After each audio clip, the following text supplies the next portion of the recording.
तो बच्चों आज मैं आपके लिए लेके आया हूँ मेटल एंड नॉन मेटल का वन शॉट वीडियो। ठीक है, इसे देख लिया तो कुछ देखने की ज़रूरत नहीं है, पूरा का पूरा फंडा जो आपका क्लियर हो जाएगा।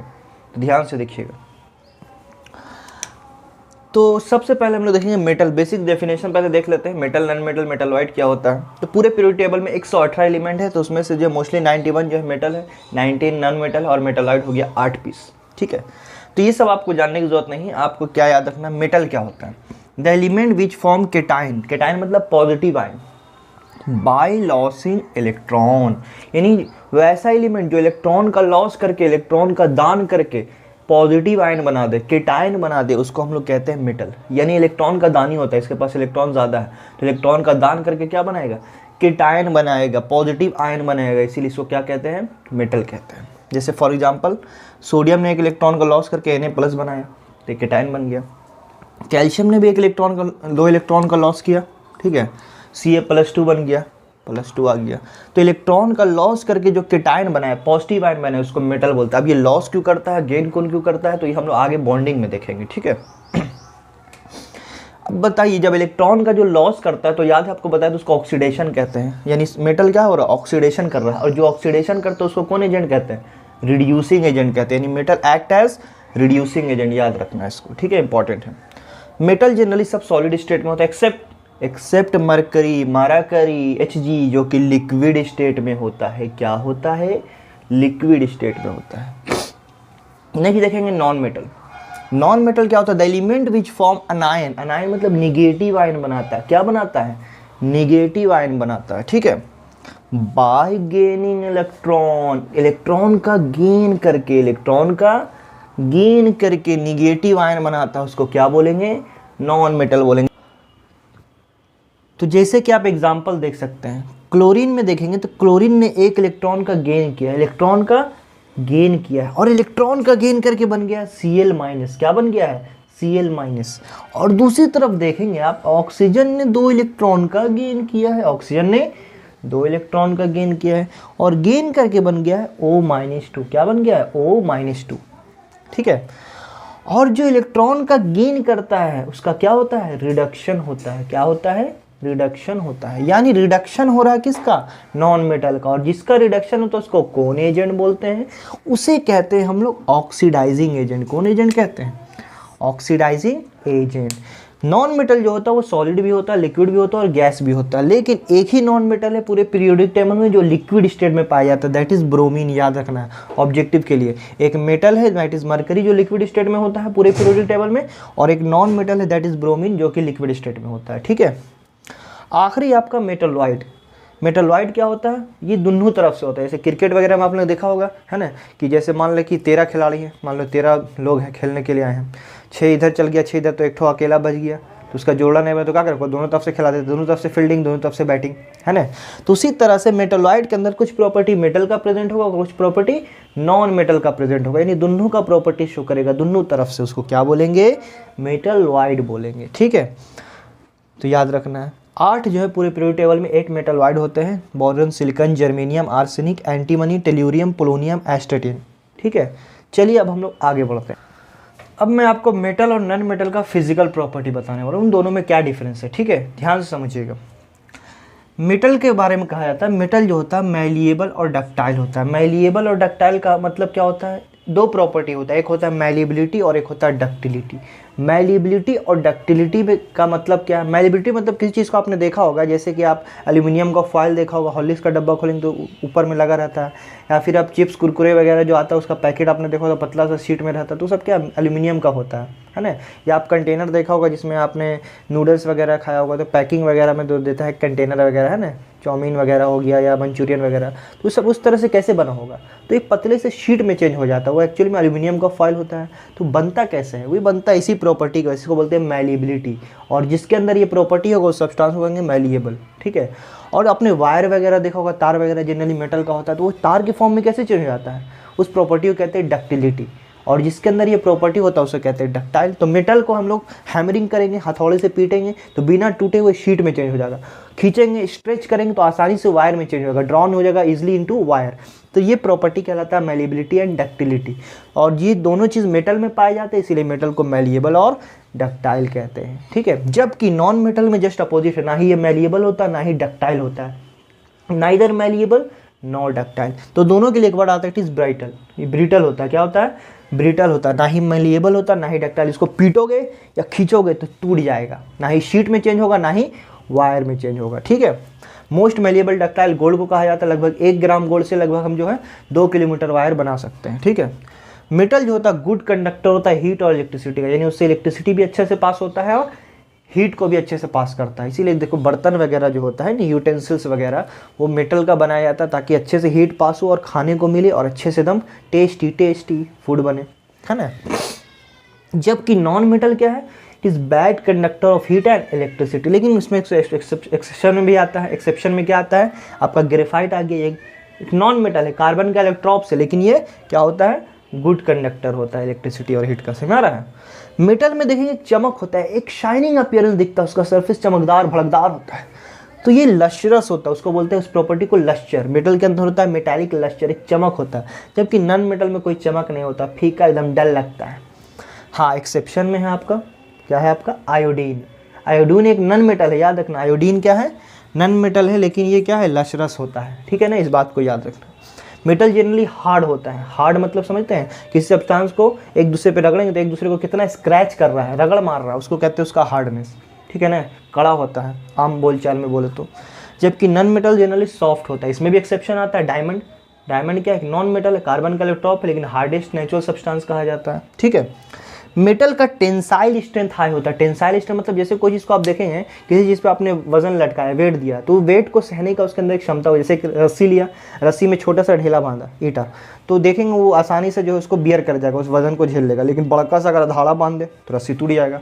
तो रस्सी का जो है वेट झेलने का एक मैक्सिमम कैपेसिटी है कि मैक्सिमम कितना वेट को वो बियर कह सकता है, सह सकता है। तो हर सब्सटेंस के अंदर जो है वजन को झेलने का, अपने ऊपर टॉलरेट करने का, बर्दाश्त करने का एक कैपेसिटी होता है, उसे कहते हैं उसका tensile strength, the maximum weight bearing capacity और एबिलिटी ऑफ एनी सब्सटेंस। तो ये जो मेटल है वो उसका वजन को झेलने का, अपने ऊपर लोड को सहने का क्षमता ज़्यादा होता है, इसीलिए इसका टेंसाइल स्ट्रेंथ क्या होता है, हाई। इसीलिए देखिए ब्रिज वगैरह जो बनता है, पुल वगैरह, जनरली मेटल का बनाया जाता है, ठीक है। जबकि नॉन मेटल का क्या होता है, लो टेंसाइल स्ट्रेंथ होता है, ज़्यादा वजन ये झेल नहीं सकता है। मेटल जनरली सॉलिड स्टेट में होता है, पार्टिकल काफ़ी नज़दीक होता है, तो इसका डेंसिटी क्या होगा, हाई होगा। जबकि नॉन मेटल का डेंसिटी क्या होता है, लो होता है, लिक्विड और गैसेस में ज़्यादा पाया जाता है ना, तो डेंसिटी इसका क्या होता है, लो, पार्टिकल दूर होता है, मास पर यूनिट वॉल्यूम क्या होगा, कम होगा। ये सोनरस होता है, मतलब देखेंगे बेल वगैरह, घंटी वगैरह मेटल का बनाया जाता है या मेटल का अलॉय होता है ना, तो उसमें देखेंगे टन टन टन टन टन टन आवाज़ आता है, एक आवाज़ उसमें रिंगिंग साउंड प्रोड्यूस करता है, ये मेटल में होता है। जबकि नॉन मेटल है, जैसे ये देखें नॉन मेटल है, कोई खास तरह का आवाज़ प्रोड्यूस नहीं हो रहा है, ये नॉन सोनरस कहलाता है। नॉन मेटल क्या होता है, नॉन सोनरस होता है, और मेटल सोनरस होता है। तो आई होप आपको ये फिजिकल प्रॉपर्टी में डिफरेंस पता चल गया होगा। अब हम लोग केमिकल प्रॉपर्टी में मेटल और नॉन मेटल का डिफरेंस देखेंगे, जो एग्जाम में पूछता है। अब केमिकल प्रॉपर्टी में पहला हम लोग देखेंगे मेटल और नॉन मेटल का ऑक्सीजन के साथ रिएक्शन, बहुत ही इंपॉर्टेंट है, ध्यान से देखिएगा। तो मेटल जब ऑक्सीजन से रिएक्ट करता है तो मेटल का ऑक्साइड बनता है, क्या बनता है, मेटल का ऑक्साइड बनता है, ठीक है। और मेटल का ऑक्साइड का अगर नेचर पूछे, नेचर क्या होता है, तो मेटल का ऑक्साइड आपका बेसिक हो सकता है या एम्फोटेरिक हो सकता है। मेटल का ऑक्साइड या तो बेसिक हो सकता है या तो एम्फोटेरिक हो सकता है, याद रखना इस बात को। जैसे फॉर एग्जांपल सोडियम जब ऑक्सीजन से रिएक्ट करता है तो सोडियम का ऑक्साइड बनता है, ये हाईली रिएक्टिव मेटल है, तो ये रूम टेम्परेचर पे रिएक्ट कर जाता है। और उसी तरह से मैग्नीशियम जब ऑक्सीजन से रिएक्ट करता है तो मैग्नीशियम का ऑक्साइड बनता है, ये मॉडरेटली रिएक्टिव होता है, तो उसको थोड़ा सा हीट करना पड़ता है। और ये ऑक्साइड बेसिक क्यों बोल रहे हैं, क्योंकि जब इसमें पानी में डालेंगे ना तो मेटल का हाइड्रोक्साइड बन जाता है, ठीक है। कुछ होते हैं एम्फोटेरिक, एम्फोटेरिक मतलब जो एसिड की तरह भी बिहेव करता है और बेस की तरह भी, यानी जब उसको एसिड से रिएक्ट करेंगे तो बेस की तरह बिहेव करेगा, और जब उसको बेस से रिएक्ट करेंगे तो एसिड की तरह बिहेव करेगा। जैसे दो ऑक्साइड आपको याद रखना इंपॉर्टेंट, एग्जाम में पूछा गया और पूछा जा सकता है, ठीक है। एल्यूमिनियम जब ऑक्सीजन से रिएक्ट करता है तो एल्यूमिनियम का ऑक्साइड बनता है, ये एक एम्फोटेरिक ऑक्साइड। कैसे पता चलेगा, तो ये दो रिएक्शन याद रखना है। एल्यूमिनियम ऑक्साइड को जब हम लोग HCl से रिएक्ट करेंगे तो ये एल्यूमिनियम का क्लोराइड बनाएगा प्लस वाटर बनाएगा, ठीक है। और उसी एल्यूमिनियम ऑक्साइड को जब NaOH से रिएक्ट करेंगे तो यहाँ पे सोडियम का एल्यूमिनेट बनेगा प्लस वाटर बनेगा। तो यहाँ देखेंगे एल्यूमिनियम ऑक्साइड एसिड से रिएक्ट किया तो यहाँ पे एल्यूमिनियम ऑक्साइड बेस की तरह बिहेव किया। बोले क्यों? क्योंकि एसिड और बेस ही मिलकर सॉल्ट प्लस वाटर बनाता है। उसी तरह यहाँ पे एल्यूमिनियम ऑक्साइड जो है वो NaOH से रिएक्ट किया यानी बेस से, तो यहाँ पे एसिड की तरह बिहेव कर रहा है क्योंकि एसिड और बेस मिलकर ही सॉल्ट प्लस वाटर बनता है। ये सोडियम एल्यूमिनेट है, याद रखना है। नेक्स्ट है zinc oxide, zinc plus oxygen. तो जिंक और ऑक्सीजन जब मिलता है तो क्या बनता है? जिंक का ऑक्साइड, जिंक का ऑक्साइड, ये भी एम्फोटेरिक ऑक्साइड है। जैसे जिंक ऑक्साइड को जब HCl से रिएक्ट करेंगे तो जिंक का क्लोराइड प्लस वाटर बनेगा, एसिड प्लस बेस मिलकर सॉल्ट प्लस वाटर। जब जिंक के ऑक्साइड को NaOH से रिएक्ट करेंगे, किससे? NaOH से। किसके साथ? NaOH के साथ। तो क्या बनेगा? सोडियम जिंकेट बनेगा प्लस वाटर बनेगा। तो ये जिंक वाला रिएक्शन ऑक्साइड का और एल्यूमिनियम का दोनों को याद रखना है, बहुत ही इंपॉर्टेंट है। अब हम लोग देखेंगे बेस में, सॉरी नॉन मेटल में। नॉन मेटल में अगर देखेंगे तो नॉन मेटल जब ऑक्सीजन से रिएक्ट करता है तो नॉन मेटल का ऑक्साइड बनेगा। और इसका नेचर क्या होता है? नॉन मेटल का ऑक्साइड आपका एसिडिक नेचर का होता है। किस नेचर का? एसिडिक नेचर का होता है। और एक नेचर होता है इसका न्यूट्रल भी हो सकता है। जैसे मेटल का ऑक्साइड आपका बेसिक या एम्फोटेरिक हो सकता है। एम्फोटेरिक मतलब जो एसिड और बेस दोनों की तरह बिहेव करता है, डिपेंड करता है किससे रिएक्ट कर रहा है।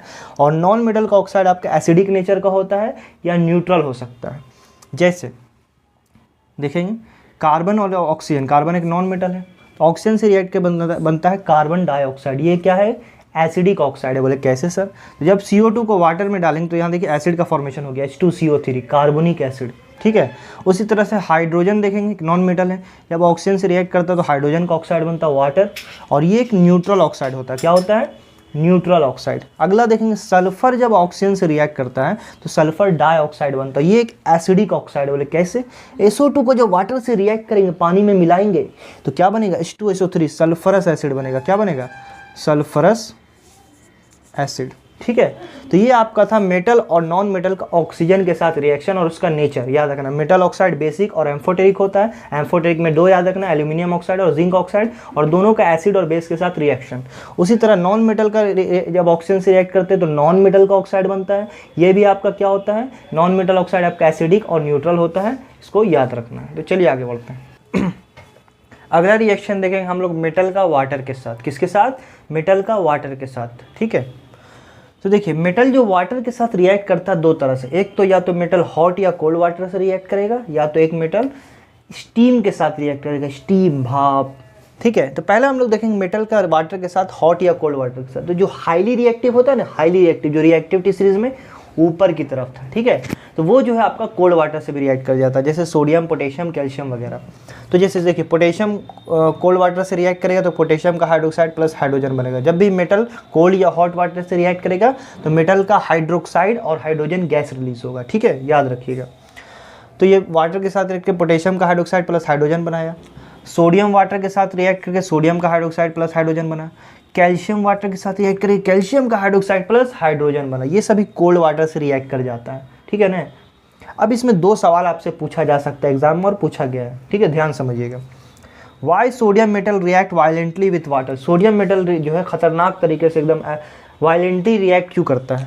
बिकॉज दिस, इसका आंसर समझिएगा, because this reaction is exothermic and heat releases to burn hydrogen gas and produces explosion। क्योंकि ये जो रिएक्शन होता है ना सोडियम मेटल का वाटर के साथ, हाईली एक्सोथर्मिक रिएक्शन होता है, और इस रिएक्शन में काफ़ी large amount of heat release होता है जो कि हाइड्रोजन गैस को जो है बर्न करने में हेल्प करता है, हाइड्रोजन गैस को जलाता है। और हाइड्रोजन गैस हम लोग जानते हैं हाईली एक्सटिंग्विशेबल यानी जलने वाला सब्सटेंस है, और ये हाइड्रोजन गैस जलता है तो एक्सप्लोजन, धमाका प्रोड्यूस करता है। मतलब क्या, इलाका सोडियम का और धमाका हाइड्रोजन का।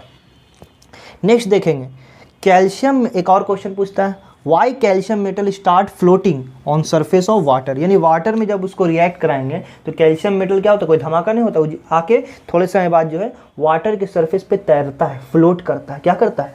फ्लोट करता है। सही में आ रहा है? तो देखेंगे ऐसा क्यों होता है। Because this reaction is not exothermic. ये रिएक्शन एक्सोथर्मिक नहीं होता है कैल्शियम AS, सोडियम वगैरह की तरह। ठीक है। So hydrogen gas does not burn. तो इस रिएक्शन में भी हाइड्रोजन गैस बन रहा है, जैसे देख सकते हैं यहाँ पे ये हाइड्रोजन गैस बन रहा है, लेकिन हाइड्रोजन गैस ये जलता नहीं है। तो क्या होता है, and the bubble of hydrogen gas, जो जलेगा नहीं तो क्या होगा, उसका बबल के फॉर्म में रहेगा। और ये बबल हम लोग गैस जानते हैं हल्का होता है तो ऊपर की तरफ आएगा वाटर के सरफेस के, तो लेकिन वो अकेले नहीं आता है। Bubble of hydrogen gas stick to calcium metal. Calcium metal को अपने साथ चिपका लेता है और उसको वाटर के सरफेस पे ले आता है, और वो स्टार्ट करता है फ्लोट करना, ठीक है। तो होता क्या है, this reaction is not exothermic, so hydrogen gas जलता नहीं है और उसका बबल जो होता है वो कैल्शियम मेटल के से स्टिक चिपक जाता है और उसको वाटर के सरफेस पे ले आता है और तो लगता है कि कैल्शियम मेटल फ्लोट कर रहा है, ठीक है। तो ये आपको क्लियर हो गया। अब मेटल का हम लोग रिएक्शन देखेंगे वाटर के साथ, लेकिन स्टीम के साथ, स्टीम वाला वाटर, ठीक है, दैट इज वाटर वेपर। तो देखिए मैग्नीशियम एक ऐसा मेटल, ध्यान सुनिएगा, मैग्नीशियम ऐसा मेटल है जो हॉट वाटर से भी रिएक्ट करता है और स्टीम से भी रिएक्ट करता है, ठीक है। देखिए मैग्नीशियम जब हॉट वाटर से रिएक्ट करता है तो मैग्नीशियम का हाइड्रोक्साइड प्लस हाइड्रोजन बनेगा, ठीक है ना, हॉट या कोल्ड वाटर वाला। लेकिन जब मेटल स्टीम से रिएक्ट करता है, स्टीम यानी गैसियस फॉर्म, वेपर में, तो मेटल का ऑक्साइड प्लस हाइड्रोजन बनता है, हाइड्रोक्साइड नहीं, ऑक्साइड प्लस हाइड्रोजन बनता है। जैसे मैग्नीशियम का भी बताया, ये हॉट वाटर से भी रिएक्ट करता है और स्टीम से भी रिएक्ट करता है। तो मैग्नीशियम जब स्टीम से रिएक्ट करेगा तो मैग्नीशियम का ऑक्साइड और हाइड्रोजन बनेगा। उसी तरह जो भी लेस रिएक्टिव होता है, जैसे एल्यूमिनियम वाटर से रिएक्ट करेगा स्टीम से किससे, स्टीम से, तो एल्यूमिनियम का ऑक्साइड हाइड्रोजन बनेगा। उसी तरह आयरन वाटर से स्टीम से रिएक्ट करेगा तो आयरन का ऑक्साइड प्लस हाइड्रोजन बनेगा, ठीक है। तो ये आई होप आपको ये क्लियर हो गया होगा। और नन मेटल में अगर बोला जाए तो नन मेटल वाटर से रिएक्ट नहीं करता, इसीलिए इसका रिएक्शन नहीं पढ़ना है। बहुत अच्छा, आराम हो गया नहीं। तो याद रखना है मेटल वाटर से रिएक्ट करता है किस तरह से, हॉट या कोल्ड वाटर से करेगा तो मेटल का हाइड्रोक्साइड हाइड्रोजन बनेगा, और मेटल जब स्टीम से रिएक्ट करेगा तो मेटल का ऑक्साइड प्लस हाइड्रोजन बनेगा। और ये दो इंपॉर्टेंट क्वेश्चन है, आपको याद रखना है, ठीक है। आगे बढ़ते हैं। अब हम लोग देखेंगे मेटल का एसिड के साथ रिएक्शन। तो जैसा कि हम लोग जानते हैं मेटल जब एसिड के साथ रिएक्ट करता है तो मेटल का सॉल्ट बनता है प्लस हाइड्रोजन गैस रिलीज होता है ना, हाइड्रोजन गैस रिलीज होता है। कुछ एग्जांपल चलिए देखते हैं। सोडियम जब हाइड्रोक्लोरिक एसिड से साथ रिएक्ट करेगा तो मेटल का सॉल्ट, तो इसमें कुछ नहीं करना है, हाइड्रोजन को हटाइए और मेटल को लगाइए, हाइड्रोजन को हटाना, उस मेटल को उसकी जगह पे लगा देना है। तो सोडियम जब आएगा तो सोडियम का क्लोराइड बन जाएगा, हाइड्रोजन गैस रिलीज होगा। एल्यूमिनियम क्लोरीन की जगह पे यहाँ हाइड्रोजन की जगह पे आएगा तो एल्यूमिनियम का क्लोराइड बनेगा, हाइड्रोजन गैस रिलीज होगा।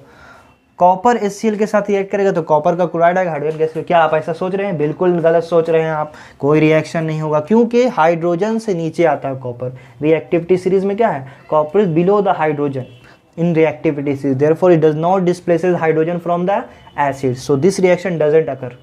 Do you get it? चलिए आगे बढ़ते हैं। अब जैसे यहाँ देखें कॉपर जब नाइट्रिक एसिड से रिएक्ट कर रहा है तो कॉपर का नाइट्रेट मेटल का सॉल्ट बन गया, बहुत अच्छा। लेकिन यहाँ हाइड्रोजन नहीं बना, ही क्या हो गया, यहाँ वाटर बन गया और नाइट्रोजन का ऑक्साइड बना है ना। तो बेसिकली यहाँ जब मेटल नाइट्रिक एसिड से रिएक्ट कर रहा है तो hydrogen doesn't form, water is form. ऐसा क्यों हो रहा है? तो चलिए इस सवाल का जवाब समझते हैं। तो सवाल है when metal react with dilute nitric acid hydrogen gas not evolve, why?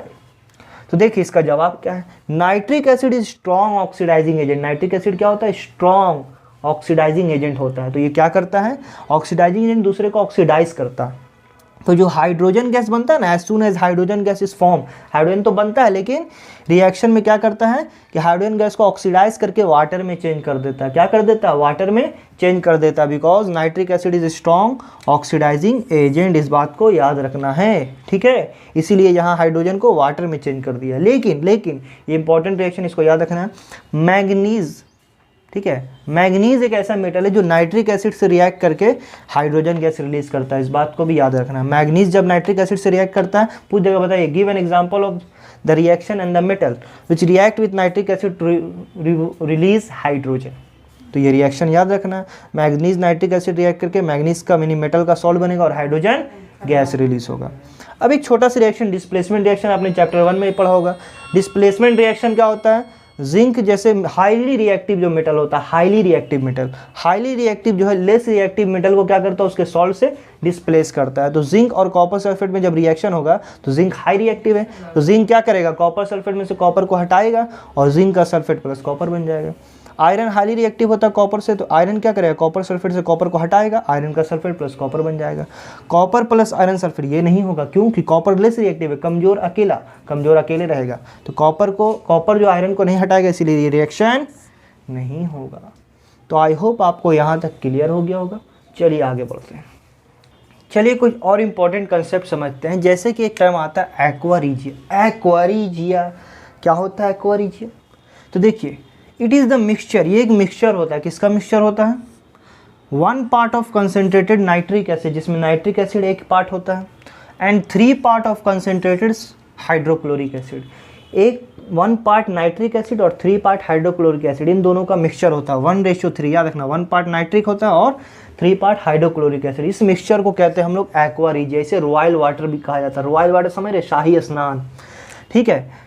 और इसके बारे में क्या इंफॉर्मेशन याद रखना, it is highly corrosive liquid, ये लिक्विड जो होता है बहुत ही क्रोजिव, बहुत ही खतरनाक गलाने जलाने की क्षमता रखता है। इवन ये गोल्ड प्लैटिनम जैसे मेटल को भी गला देता है, समझ रहा है। इसके अंदर जो भी इम्प्योरिटी होता है उसको जब साफ़ करने का बात होता है तो एक्वा रिजिया में डालिए और साफ सुथरे होके बाहर आ जाइए, ठीक है। और ये जो एक्वा रिजिया काम करता है, इसके अंदर ये जो क्रोजिव नेचर आता है, क्यों आता है, अगर एग्जाम में पूछ ले हॉर्स क्वेश्चन, बहुत ज़्यादा हॉर्स हो गया, तो ये नेसेंट क्लोरीन इसमें प्रेजेंट होता है। जब ये नाइट्रिक एसिड और हाइड्रोक्लोरिक एसिड मिक्स होता है ना आपस में 1:3 में, तो नेसेंट क्लोरीन का प्रोडक्शन होता है। यही नेसेंट क्लोरीन जो होता है वो एक्वा रिजिया में जो है करोजिव नेचर जो है उसको बनाने में हेल्प करता है और मेटल के जो सरफेस को जो है इम्प्योरिटी वगैरह को साफ करता है due to presence of nascent chlorine, याद रखना। व्हाट इज एलॉय, एलॉय आपको पता क्या है, जनरली मेटल वगैरह क्या होता है, कई जगह हम लोग जब यूज़ करते हैं तो मेटल का कुछ समय के बाद जो है एटमॉस्फेयर से रिएक्ट करके करोजन हो गया, रस्टिंग हो गया, तो मेटल का प्रॉपर्टी डिग्रेड हो जाता है। तो मेटल को वर्जन को अपग्रेड करने के लिए 2.0 में अपग्रेड करने के लिए जो है मेटल को मिक्स किया जाता है किसी दूसरे मेटल या नॉन मेटल के साथ, लेकिन मिक्स ऐसे किया जाता है कि एक होमोजीनस नेचर होता है, यानी मिक्सचर दो तरह का पड़ा होगा, होमोजीनस और हेट्रोजीनस। तो ये एक होमोजीनस मिक्सचर होता है 2 या 2 से ज़्यादा एलिमेंट का, जिसमें मेजॉरिटी मेटल होगा, ठीक है। तो उसको कहते हैं एलॉय। क्या कहते हैं, it is the homogeneous mixture of 2 और more elements in which majority component is metal. कुछ इंपॉर्टेंट एलॉय आपको याद रखने हैं और उसका यूज़, जैसे ब्रास। ब्रास क्या होता है, ब्रास कॉपर और जिंक का एलॉय है, कॉपर और जिंक का, जिसमें 80% कॉपर होता है और 20% जिंक होता है। इसका इस्तेमाल हम लोग यूटेंसिल, बर्तन वगैरह, नट वगैरह जो आता है, नट बोल्ट, उसमें करते हैं। अगला है ब्रोंज। ब्रोंज भी काफ़ी फेमस है, कॉपर होता है 90% और टीन होता है 10%, कॉपर 90 और टीन 10%। इसका जो हम लोग मेडल हो गया, स्टैचू हो गया, कॉइन वगैरह, सिक्का वगैरह जो होता है ब्रोंज का होता है। स्टील तो बहुत ही फेमस, आपने नाम सुना होगा। स्टील बेसिकली आयरन और कार्बन से मिलके बनता है। आयरन और कार्बन का जो एलॉय होता है, जिसमें कार्बन का परसेंटेज वेरी करता है, 0.1 से 1.5% के बीच में लिया जाता है। इसका जो हम लोग ब्रिज हो गया, रेलवे ट्रैक वगैरह ये सब बनाने में यूज़ करते हैं। एक वर्ड आता है जर्मन सिल्वर, जो इसमें कोई सिल्वर नहीं है, ये है जर्मन सिल्वर, इसमें कोई सिल्वर नहीं है। इसमें होता है कॉपर 60%, जिंक होता है 20 और निकल भी होता है 20%। ये आपको याद रखना। एक और इम्पॉर्टेंट क्वेश्चन है जो आपको जो है याद रखना है एल्यूमिनियम के बारे में। एल्यूमिनियम जब ऑक्सीजन से रिएक्ट करता है तो एल्यूमिनियम का ऑक्साइड बनता है, और कमाल की बात, जो एल्यूमिनियम का ऑक्साइड है ना, उसके लिए प्रोटेक्टिव लेयर का काम करता है। ये जो Al2O3 होता है एल्यूमिनियम का ऑक्साइड, इसके लिए क्या करता है, प्रोटेक्टिव लेयर का काम करता है और इसको फर्दर आगे कोरोजन होने से बचाता है। तो याद रखना, ये बहुत इंपॉर्टेंट क्वेश्चन है। कई बार पूछ जाए कि एल्यूमिनियम का हम लोग यूटेंसिल्स में, बर्तन में क्यों नहीं करते, और भी दूसरे मेटल उससे लेस रिएक्टिव है, उसको यूज़ कर सकते थे, लेकिन एल्यूमिनियम का क्यों करते हैं, क्योंकि एल्यूमिनियम ऑक्सीजन से रिएक्ट करके एल्यूमिनियम ऑक्साइड का प्रोटेक्टिव लेयर बनाता है, जो उसको फर्दर कोरोजन होने नहीं देता, प्रिवेंट करता है, ठीक है। चलिए आगे बढ़ते हैं। अब हम लोग केमिकल बॉन्डिंग पढ़ेंगे, ध्यान समझिए। केमिकल बॉन्डिंग क्या होता है, chemical bond, what is chemical bond, क्या होता है केमिकल बॉन्ड। केमिकल बॉन्ड क्या होता है, आपने गौर किया होगा, कोई भी अगर कंपाउंड बन रहा है, जैसे मान लेते हैं एग्जांपल लेते हैं NaCl, तो NaCl में देखेंगे एक एटम सोडियम, एक एटम क्लोरीन, तो क्या ये अपने आप चिपक गया होगा, फेविक्विक का कमाल है। क्या लगता है आपको, फेविक्विक का कमाल है? ऐसा तो नहीं होगा, बिल्कुल भी नहीं। तो ऐसा क्या है जो इन दोनों को आपस में जोड़े रख रहा है, क्या ऐसा फोर्स ऑफ अट्रैक्शन है जो आपस में दोनों जुट रहा है, क्या लगता है आपको? इसके पीछे का बस एक ही कारण है, that is chemical bond. It is the force of attraction which holds the atoms और ion together in a molecule. एक मॉलिक्यूल्स ऑफ एलिमेंट या कंपाउंड में जो एटम आपस में जुड़ा हुआ है, आयंस जुड़ा हुआ है, एक फोर्स ऑफ अट्रैक्शन की वजह से जुड़ा हुआ, उसी फोर्स ऑफ अट्रैक्शन को हम लोग कहते हैं केमिकल बॉन्ड। अब हम लोग 2 तरह का हमारे सिलेबस में केमिकल बॉन्ड पढ़ना, आगे जाएंगे तो और भी पढ़ेंगे आप, ठीक है। लेकिन हम लोग को पढ़ना है आयनिक और कोवैलेंट बॉन्ड। कोवैलेंट बॉन्ड के बारे में आपको मैंने जो है कार्बन कंपाउंड में बताया था, इसमें हम लोग आयनिक बॉन्ड अच्छे समझेंगे, ठीक है, और थोड़ा बहुत जो है कोवैलेंट को बनाने के लिए उसका जो है इलेक्ट्रॉन और स्ट्रक्चर समझेंगे, ठीक है। उससे पहले समझते हैं कि कॉज क्या होता है, केमिकल बॉन्डिंग होता क्यों, why this chemical bond is form. तो देखिए, इसको समझने के लिए आपको थोड़ा सा नोबल गैस को समझना पड़ेगा। क्या होता है नोबल गैस, जिसको हम लोग इनर्ट गैस भी बोलते हैं, इसे कहते हैं हम लोग इनर्ट गैस। ये केमिकली लेस रिएक्टिव होता है, ये केमिकली लेस रिएक्टिव एलिमेंट है पीरियोडिक टेबल का क्यों? क्योंकि कहा जाता है इसका जो इलेक्ट्रॉनिक कन्फिग्रेशन होता है, इलेक्ट्रॉनिक कन्फिग्रेशन समझते हैं, 9 में पढ़ा होगा आपने इलेक्ट्रॉनिक कन्फिग्रेशन। इलेक्ट्रॉनिक कन्फिग्रेशन होता है एटम के अंदर जो इलेक्ट्रॉन उसका अरेंजमेंट, सजावट, किस तरह से इलेक्ट्रॉन छितराया हुआ है एटम के अंदर, उसको कहते हैं इलेक्ट्रॉनिक कन्फिग्रेशन। तो इसका जो इलेक्ट्रॉनिक कन्फिग्रेशन देखा गया इनर्ट गैस का, वो हाईली स्टेबल होता है। इसीलिए जो है इनर्ट गैस जो है वो स्टेबल है, किसी से रिएक्ट, लड़ाई झगड़ा नहीं करता, अपना ज़िंदगी एकदम मस्त जी रहा। कुछ नोबल गैसेस का नाम याद रखना, helium, neon, argon, krypton, xenon और radon. Helium, neon, argon, krypton, xenon, radon, सबका एटॉमिक नंबर लिखा हुआ। इसका ट्रिक भी याद करने का शॉर्टकट देखिए कैसे, चुटकी बजा के याद होगा। देखिए हीलियम का 2 होता है, उसमें 8 जोड़िए, 10 आ गया, फिर 8 जोड़िए, 18 आ गया, फिर 18 जोड़िए, 36 आ गया, फिर 18 जोड़िए, 54 आ गया, फिर 32 जोड़िए, 86 आ गया। तो 8 8 18 18 32, इस तरह से आपको याद रखना।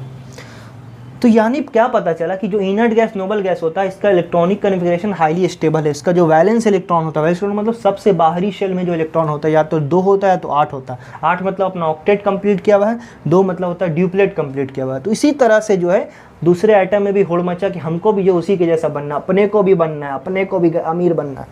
ठीक है, तो सही में आ रहा है। तो सभी आइटम ने जो है होड़ मचा और सभी को जो है नोबल गैस की तरह इलेक्ट्रॉनिक कन्फिग्रेशन अचीव करना। तो क्या करे भाई, तो करने के लिए क्या किया, सभी आइटम ने कंबाइन किया, एक दूसरे से बॉन्ड बनाना शुरू किया, ताकि इनर्ट गैस की तरह इलेक्ट्रॉनिक कन्फिग्रेशन अचीव हो जाए और स्टेबल हो जाए। क्या हो जाए, स्टेबल। कुछ इलेक्ट्रॉनिक कन्फिग्रेशन बेसिक आप लोग देख लीजिए। किसी भी शेल में अगर आपको इलेक्ट्रॉन की संख्या पता करनी, मैक्सिमम कितना इलेक्ट्रॉन रखा सकता है, तो उसका फॉर्मूला होता है 2n²। क्या होता है, 2n², या n होता है नंबर ऑफ उस शेल में जिसमें हमको निकालना है। इसे पहले शेल में निकालेंगे तो 1 इलेक्ट्रॉन 2 इलेक्ट्रॉन आएगा, 1 का स्क्वायर हो जाएगा। दूसरे शेल में निकालेंगे तो 2 × 2 का स्क्वायर 8 हो जाएगा। तीसरे शेल में निकालेंगे तो 2 × 3 का स्क्वायर 18 हो जाएगा। चौथे शेल में निकालेंगे तो 2 × 4 का स्क्वायर 32 हो जाएगा। ठीक है, तो हीलियम में देखेंगे तो पहला शेल में 2 इलेक्ट्रॉन, एटॉमिक नंबर 2 है। तो देख रहे हीलियम में सिर्फ 2 ही इलेक्ट्रॉन आ रहा है, वैलेंस इलेक्ट्रॉन, सबसे बाहरी शेल में। नियॉन में देखेंगे तो नियॉन में अगर आप देखेंगे तो नियॉन में क्या है, पहला शेल में 2 इलेक्ट्रॉन है और दूसरा शेल में 8 है, यानी वैलेंस इलेक्ट्रॉन 8 है। आर्गन में देखेंगे तो 2 8 8, यानी आपका कितना हो गया, ये वैलेंस इलेक्ट्रॉन कितना है, 8 है। कितना है, 8 है आर्गन में भी। ठीक है, तो आई होप आपको जो है ये समझ में आ गया होगा बेसिक्स। तो चलिए कुछ और इंपॉर्टेंट कंसेप्ट समझते हैं, जिससे आपको जो है बॉन्डिंग वगैरह बनाने में थोड़ा हेल्प होगा। तो चलिए देखिए, एक ऑक्टेट रूल कहलाता है। ऑक्टेट रूल क्या होता है, ऑक्टेट रूल जो बताता है किसी भी आइटम की जो टेंडेंसी होती है, चाहत होती है, ताकि उसके वैलेंस इलेक्ट्रॉन 8 हो जाए, उसी को कहते हैं ऑक्टेट रूल।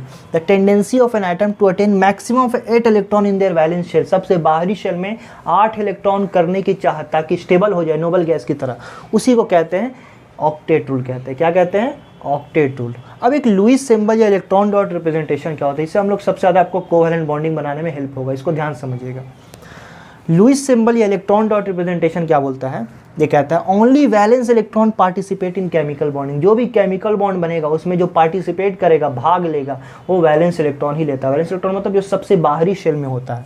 जैसे नाइट्रोजन है, नाइट्रोजन का आप इलेक्ट्रॉनिक कन्फिग्रेशन देखेंगे तो पहला शेल में 2 इलेक्ट्रॉन होता है, दूसरा शेल में होता है 5, 1 2 3 4 5। बोले क्यों, क्योंकि इसका एटॉमिक नंबर कितना है, 7। तो एटॉमिक नंबर ऑफ इलेक्ट्रॉन बताता है। तो पहला में 2 आ गया मैक्सिमम, पहला में 2 हो सकता है, दूसरा मैक्सिमम 8 हो सकता है, लेकिन इसके पास पहला में तो 2 चला गया, बचा 5, तो 5 जाएगा दूसरा में। तो सबसे बाहरी शेल कौन है, ये दूसरा वाला है। तो दूसरा में कितना आ रहा, 5, मतलब इसमें वैलेंस इलेक्ट्रॉन कितना है, 5। सबसे बाहरी शेल में जो इलेक्ट्रॉन होता है उसको वैलेंस इलेक्ट्रॉन बोलते हैं। यानी वैलेंस इलेक्ट्रॉन निकालने के लिए आपको इलेक्ट्रॉनिक कन्फिग्रेशन आना चाहिए। ऐसे भी लिख सकते हैं आप 2,5 ऐसे करके।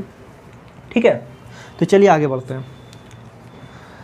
तो सब मतलब जो केमिकल बॉन्डिंग में पार्टिसिपेट करता है वो कौन सा इलेक्ट्रॉन है, वैलेंस इलेक्ट्रॉन, यानी आपको वैलेंस इलेक्ट्रॉन पता होना चाहिए। दूसरा, वैलेंस इलेक्ट्रॉन को उन्होंने जो रिप्रेजेंट करने का तरीका बताया, वो बोला कि डॉट या क्रॉस से हम लोग वैलेंस इलेक्ट्रॉन को रिप्रेजेंट कर सकते हैं। जैसे हाइड्रोजन का देखेंगे तो इसमें एक ही इलेक्ट्रॉन होता है, वही एक बाहरी शेल में होगा, पहला शेल, तो उसको हम लोग एक डॉट से दिखाएंगे या क्रॉस से भी दिखा सकते हैं, इस तरह से। ठीक है, ठीक है। उसी तरह ऑक्सीजन में देखेंगे तो उसका वैलेंस इलेक्ट्रॉन 6 होता है, 2,6 है ना, 2,6 सेकंड शेल। तो 6 इलेक्ट्रॉन, तो 1 2 3 4 5 6 डॉट देखेंगे, 6 क्रॉस से भी दिखा सकते हैं। उसी तरह नाइट्रोजन में कितना वैलेंस इलेक्ट्रॉन है, 5, तो 1 2 3 4 5 डॉट या 5 क्रॉस से भी दिखा सकते हैं, ऐसे करके, है ना। तो वैलेंस इलेक्ट्रॉन को रिप्रेजेंट कैसे करना है, अकॉर्डिंग टू लुईस सिंबल या इलेक्ट्रॉन डॉट रिप्रेजेंटेशन, जिस एटम को रिप्रेजेंट करना है उसका सिंबल लिखना है और उसके वैलेंस इलेक्ट्रॉन को लिख देना है। तो यही वैलेंस इलेक्ट्रॉन को रिप्रेजेंट किया जाता है इलेक्ट्रॉन डॉट रिप्रेजेंटेशन से। अब जैसे वैलेंस इलेक्ट्रॉन से क्या फ़ायदा होगा, वैलेंस इलेक्ट्रॉन से हम लोग वैलेंसी बता सकते हैं। वैलेंसी मतलब कंबाइनिंग कैपेसिटी ऑफ एटम, कितने से बॉन्ड बना सकता है। जैसे अगर वैलेंस इलेक्ट्रॉन 1 2 3 और 4 है, 1 2 3 4 है, तो उसका वैलेंस इलेक्ट्रॉन ही वैलेंसी हो जाएगा। क्या बोला, अगर वैलेंस इलेक्ट्रॉन बाहरी शेल में इलेक्ट्रॉन 1 आ रहा है, 2 आ रहा है, 3 आ रहा है या 4 आ रहा है, तो यही वैलेंसी के बराबर हो जाएगा। ठीक है, जैसे सोडियम में देखेंगे तो सोडियम में वैलेंस इलेक्ट्रॉन 1 होता है, 2 8 1। सोडियम में क्या होता है, 2 8 1 ये होता है। तो इसमें वैलेंस इलेक्ट्रॉन होता है कितना, 1। तो 1 है मतलब यही वैलेंसी हो जाएगा। कैल्शियम में वैलेंस इलेक्ट्रॉन आता है 2, क्या आता है, 2 आता है, तो यही क्या हो जाएगा, इसका वैलेंसी हो जाएगा। बोलिए इससे कैल्शियम का इलेक्ट्रॉनिक कन्फिग्रेशन 2 8 8 2 ऐसे होता है। ठीक है ना, 2 8 8 2, तो चौथे में चला जाता है उसमें 2। ठीक है, कि बाहरी शेल में मैक्सिमम 8 ही इलेक्ट्रॉन रह सकता है, तो 2 आ गया वैलेंस इलेक्ट्रॉन, तो यानी हो गया वैलेंसी 2। एल्यूमिनियम में देखेंगे तो कितना होता है, 2 8 और 3, वैलेंस इलेक्ट्रॉन कितना, 3, तो 3 वैलेंस इलेक्ट्रॉन, तो वैलेंसी भी 3 हो जाएगा। तो अगर वैलेंस इलेक्ट्रॉन 1 2 3 या 4 आ रहा है तो वही वैलेंसी के बराबर हो जाएगा, याद रखना। जैसे कार्बन में देखेंगे तो 2,4 ये कार्बन का होता है, तो इसका भी वैलेंसी क्या हो जाएगा, 4 ही हो जाएगा, यही वैलेंस इलेक्ट्रॉन के बराबर हो जाएगा। तो वैलेंस इलेक्ट्रॉन वैलेंसी के बराबर कब आता है, जब 1 2 3 या 4 हो, लेकिन 5 6 7 हो तो 8 में तो 0 ही हो जाएगा।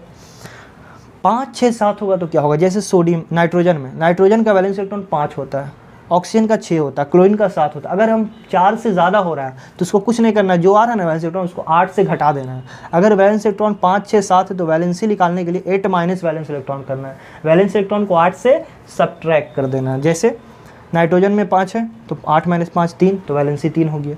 ऑक्सीजन का वैलेंस इलेक्ट्रॉन 6 है तो 8 माइनस 6 वैलेंसी 2 हो गया। क्लोरीन का वैलेंस इलेक्ट्रॉन 7 है तो 8 माइनस 7 वैलेंसी 1 हो गया।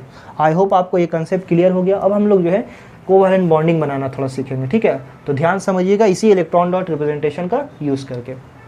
अब मैं आपको जो है कोवैलेंट बॉन्डिंग बना के दिखाऊंगा। कोवैलेंट बॉन्ड के बारे में तो आपको पता होगा, वैसा केमिकल बॉन्ड जो म्यूचुअल शेयरिंग ऑफ इलेक्ट्रॉन से बनता है, जिसमें इलेक्ट्रॉन आपस में दोनों एटम शेयर करता है बराबर बराबर, इक्वल इक्वल। अगर पहला 1 दे रहा है तो दूसरा भी 1 देगा, पहला अगर 2 दे रहा है तो दूसरा भी 2 देगा, पहला अगर 3 दे रहा है तो दूसरा भी 3 देगा।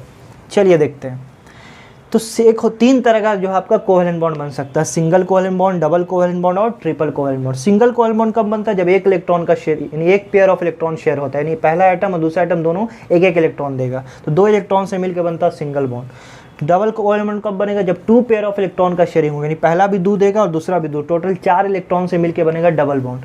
ट्रिपल कोवैलेंट बॉन्ड कब बनेगा, जब 3 इलेक्ट्रॉन का शेयरिंग होगा, यानी 3 पेयर ऑफ इलेक्ट्रॉन, पहला भी 3 देगा दूसरा भी 3, टोटल 6 इलेक्ट्रॉन से मिलकर बनेगा ट्रिपल बॉन्ड। चलिए ध्यान दीजिएगा आप, ठीक है। अब देखिए हाइड्रोजन में कैसे बनेगा, ध्यान से देखिएगा। ये हाइड्रोजन है, ये हाइड्रोजन है। पहले क्या करेंगे, electron dot representation, Lewis symbol, तो इसमें एक वैलेंस इलेक्ट्रॉन कितना, 1, इसमें भी 1 है।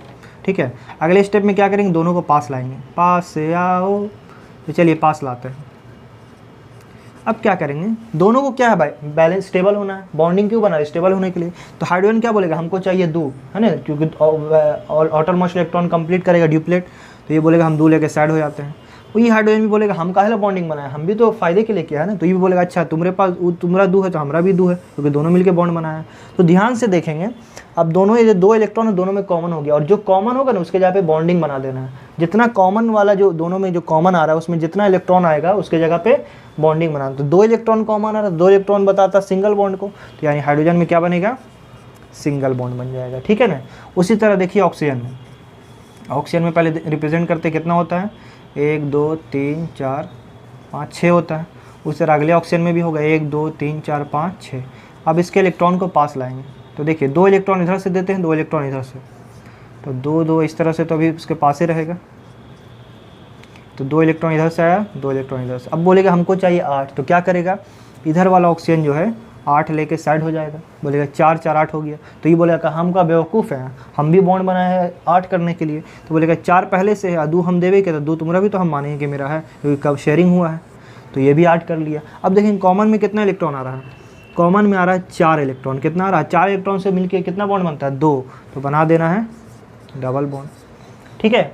अब उसी तरह देखेंगे नाइट्रोजन में अगर देखेंगे तो कितना होता है, 1 2 3 4 5। उसी तरह इस नाइट्रोजन में भी 1 2 3 4 5। अब इसमें देखेंगे कैसे बनेगा, तो ध्यान से देखिएगा, ये भी 3 देगा, ये भी 3 देगा, तो कैसे होगा, 1 2 3। इस नाइट्रोजन अपना 3 दे दिया, ठीक है, 3 दे दिया। अब ये नाइट्रोजन भी जो है इसके पास 5 है तो ये भी 3 देगा, छक्का बन गया। अब देखिए ये बोलेगा हम तो शेयरिंग किया तो हमको चाहिए था 8, तो ये बोलेगा चलो 6 और 2 8 लेके साइड हो जाते हैं। ये भी बोलेगा मेरे पास 2 पहले से और 3 दिया है तो 3 तो हम उसका भी मानेंगे, तो ये भी बोलेगा 6 2 8 लेके साइड हो जाते हैं। तो यहाँ पे ध्यान देंगे, अब कॉमन कितना आ गया 6 इलेक्ट्रॉन, और 6 इलेक्ट्रॉन मतलब ट्रिपल बॉन्ड, 2 इलेक्ट्रॉन एक बॉन्ड को बताता है, तो 1 2 3 बॉन्ड बनेगा, यानी ट्रिपल बॉन्ड बन जाएगा। ठीक है, तो देखिए 2 तरह का वैलेंस इलेक्ट्रॉन आपको देख रहा है। वो इलेक्ट्रॉन जो बॉन्डिंग में पार्टिसिपेट किया इसको बोलते हैं बॉन्ड पेयर इलेक्ट्रॉन। क्या बोलते हैं? Bond pair electron. और ये 2 इलेक्ट्रॉन देखेंगे बॉन्डिंग में पार्टिसिपेट नहीं किया, इसे बोलते हैं लोन पेयर इलेक्ट्रॉन। क्या बोलते हैं? Lone pair electron. ठीक है ना, चलिए आगे बढ़ते हैं। अब यहाँ पे हम लोग मीथेन, इथेन और बेंजीन वगैरह का स्ट्रक्चर देखेंगे कैसे बनता है। ठीक है, तो चलिए ध्यान दीजिएगा। मीथेन को अगर आप देखेंगे तो मीथेन का कैसे बनेगा, तो मीथेन में हम लोग जानते हैं कार्बन के पास 4 इलेक्ट्रॉन होता है, तो 1 2 3 और 4। ठीक है, और हाइड्रोजन के पास कितना इलेक्ट्रॉन है? 1, इस हाइड्रोजन के पास भी 1 इलेक्ट्रॉन है, 1, इस हाइड्रोजन के पास भी 1 इलेक्ट्रॉन है, 1, इस हाइड्रोजन जो नीचे इसके पास भी 1 इलेक्ट्रॉन है। हाइड्रोजन को क्या चाहिए? 2 चाहिए, तो हाइड्रोजन बोलेगा हम 2 लेके साइड हो जाते हैं। ये भी हाइड्रोजन बोलेगा हम 2 लेके साइड हो जाते हैं, ये भी हाइड्रोजन बोलेगा हम 2 लेके साइड हो जाते हैं ना। उसी तरह ये नीचे वाला भी हाइड्रोजन बोलेगा हम 2 लेके साइड हो जाते हैं। अब कार्बन बोलेगा हम बेवकूफ़ है, हम काहे बॉन्डिंग बनाए, हमको चाहिए 8, तो बोलेगा 2 इधर से 2 इधर से 2 इधर से 2 इधर, तो हर तरफ से 8 लेगा खोल के एकदम, ये ऐसे करके। अब देखिए कॉमन कितना आ रहा है, कॉमन कितना आ रहा है, तो इस कार्बन हाइड्रोजन के बीच में 2 इलेक्ट्रॉन कॉमन आ रहा है, मतलब सिंगल बॉन्ड। इस कार्बन हाइड्रोजन के बीच में कितना इलेक्ट्रॉन कॉमन है? 2, मतलब सिंगल बॉन्ड। इस कार्बन हाइड्रोजन के बीच में कितना कॉमन आ रहा है? 2, मतलब सिंगल बॉन्ड। इस कार्बन हाइड्रोजन के बीच में कितना कॉमन आ रहा है? 2, मतलब सिंगल बॉन्ड। ठीक है, इसी तरह से आपका इथीन का भी बन जाएगा। देखिए इथीन का यहाँ पे दिखाते हैं, कार्बन कार्बन। ठीक है, ध्यान से देखिएगा, तो देखेंगे 3 हाइड्रोजन है तीनों तरफ, 1 2 3। उसी तरह 3 हाइड्रोजन इधर भी है, तो थोड़ा बहुत स्ट्रक्चर अगर उसको दिमाग में रहे तो और आसान होगा बनाने में। ठीक है, देखिए कार्बन के पास 4 इलेक्ट्रॉन है, 1 2 3 4। ठीक है, हाइड्रोजन के पास तो 1 इलेक्ट्रॉन, 1, ये इधर इसके पास भी 1 है, इसके पास भी 1, इसके पास भी 1 है, इसके पास भी 1 है, इसके पास भी 1 है। इस कार्बन के पास 4 है, 1 2 3 4। अब पहले काम हाइड्रोजन को साइड करिए। हाइड्रोजन 2 इलेक्ट्रॉन लेके साइड, ये भी 2 इलेक्ट्रॉन लेके साइड। ठीक है, ये भी 2 इलेक्ट्रॉन लेके साइड, ये भी 2 इलेक्ट्रॉन लेके साइड, ये भी 2 इलेक्ट्रॉन लेके साइड, और ये भी 2 इलेक्ट्रॉन लेके साइड हो जाएगा। अब बचा कार्बन। कार्बन बोलेगा हमको चाहिए 8, तो 8 कैसे होगा? 2 2 4 2 6। बोलेगा अच्छा 6 ही हो रहा है, अगर हम खाली हाइड्रोजन ही से बॉन्ड बनाएंगे तो 6 ही होगा। तो क्या करेगा भाई, बगल वाला कार्बन को देखो, बोला अच्छा 6 इधर है और एक मेरे पास 7, और एक अगर इससे हम बॉन्ड बना ली वाले कार्बन से तो 8 हो जाएगा। यही दिमाग ये वाला भी कार्बन लगाएगा, तो बोलेगा चलो हम दोनों भी आपस में बॉन्ड बनाए, तो टोटल हो जाएगा 6 इधर से खोलेगा, है ना, और 2 इधर से ले लेगा। उसी तरह ये भी कार्बन बोलेगा कि 6 तो हमको इधर से मिल गया हाइड्रोजन से, और एक मेरे पास, तो और एक ही कार्बन से बॉन्ड बनाया तो 8 हो गया। तब गौर से देखिए, कार्बन कार्बन कार्बन कार्बन के बीच में 2 इलेक्ट्रॉन कॉमन, मतलब सिंगल बॉन्ड। हर कार्बन हाइड्रोजन के बीच में देखेंगे तो 2 इलेक्ट्रॉन कॉमन है, मतलब single single single single single और सिंगल बॉन्ड।